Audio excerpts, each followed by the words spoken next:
ஓம் முருகா போற்றி, கந்தா போற்றி, கடம்பா போற்றி, கதிர்வேலா போற்றி.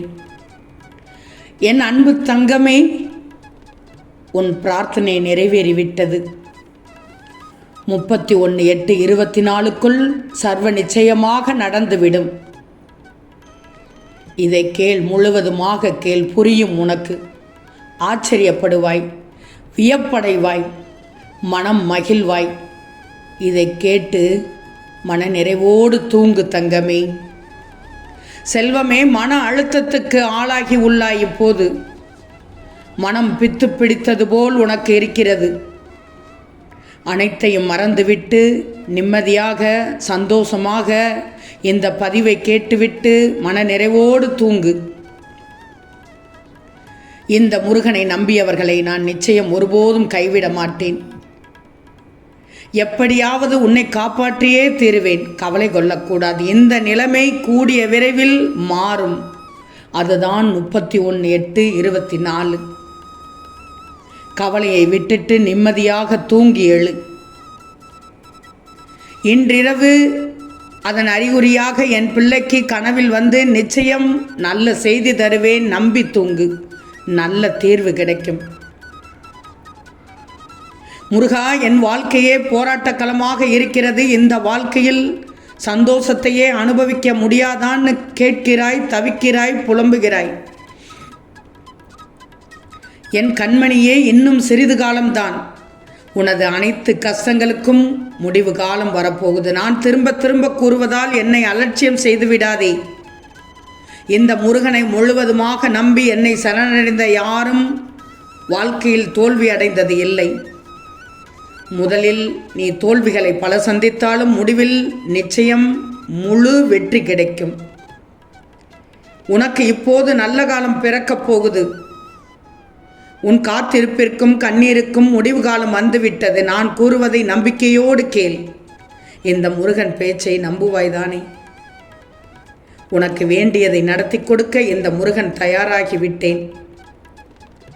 என்னிடம் முழுமையாக சரணடைந்து தூய மனதோடு உனக்கு வேண்டியதை கேள். வாழ்க்கையில் பல பிரச்சனைகளுக்கு உடனே தீர்வு வேண்டும் என்று நினைத்தால் நீ நடந்த பல நிகழ்வுகளை மறந்துதான் ஆகணும். நல்லதோ கெட்டதோ அது நடந்து முடிந்த பிறகு, அதை அனுபவித்த பிறகு அதை முற்றிலுமாக மறந்துவிடு.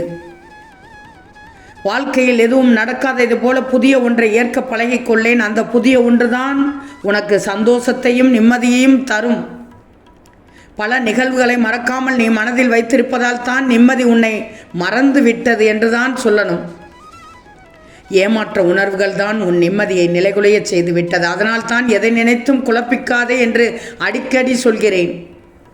உனக்கு ஏதேனும் ஏமாற்றங்கள் நிகழ்ந்தால் உனது சிந்தனையை திசை திருப்பிக்கொள்.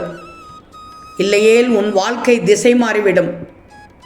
இந்த முருகன் சொல்வதை திரும்பவும் கேள். உனக்கு ஏதேனும் ஏமாற்றங்கள் நடந்துவிட்டால் உனது சிந்தனையை திசை திருப்பிக்கோ. இல்லையென்றால் உன் வாழ்க்கை திசை மாறிவிடும். தக்க தருணத்தில் இந்த பதிவு உன் கண்ணில் தென்பட்டுள்ளது. உனக்கான பதிவு என்று நினைத்து உன்னை மாற்றம் பண்ணிக்கோ.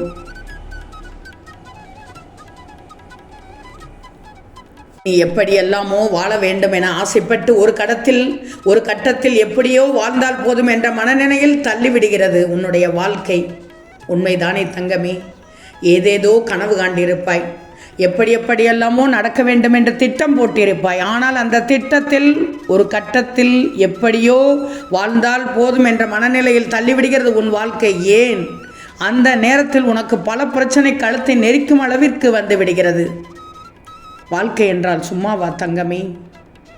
எடுத்ததெல்லாம் நடக்கும் என்றால் இந்த உலகத்தில் கஷ்டம் என்பது இருக்காது, துன்பம் என்பது இருக்காது, துயரம் என்பது இருக்காது. அப்படி இல்லாவிடில் அது வாழ்க்கையே இல்லை. ஒவ்வொன்றையும் கற்று தெரிஞ்சுக்கோ. ஒவ்வொரு அனுபவம்தான் உனக்கு பாடம். நீ யாருக்கு எதை கற்கிறாயோ இல்லையோ, உனக்கு அனுபவம் நிறைய அனுபவங்களை, பாடங்களை கற்றுத்தருகிறது. எதை பற்றி நீ யோசித்து அதை அடையணும்னு முயற்சி செய்கிறாயோ அது ஒரு நாள் கைகூடும். நிச்சயமாக கைகூடும். முயன்றால் முடியாதது எதுவுமே இல்லை. உன் உழைப்பு உன் முயற்சி நிச்சயமாக வெற்றியில்தான் தரும். ஆனால் இலக்கே இல்லாத பயணம் துடுப்பே இல்லாத படகாகும். துடுப்பில்லாத படகு என்னவாகும் யோசித்துப்பார். அதனால் தான் சொல்கிறேன், ஒரு லட்சியத்தை நோக்கி உன்னுடைய வெற்றி பாதையை நகற்றி சென்று கொண்டே இரு. ஒவ்வொரு நாளும் நீ வழிநடத்தும் நாளும் இன்று இதை முடித்தாக வேண்டும், இதை செய்தாக வேண்டும் என்ற நம்பிக்கையோடு எழு. இந்த முருகன் சொல்வதை கேட்பாய் தானே தங்கமே?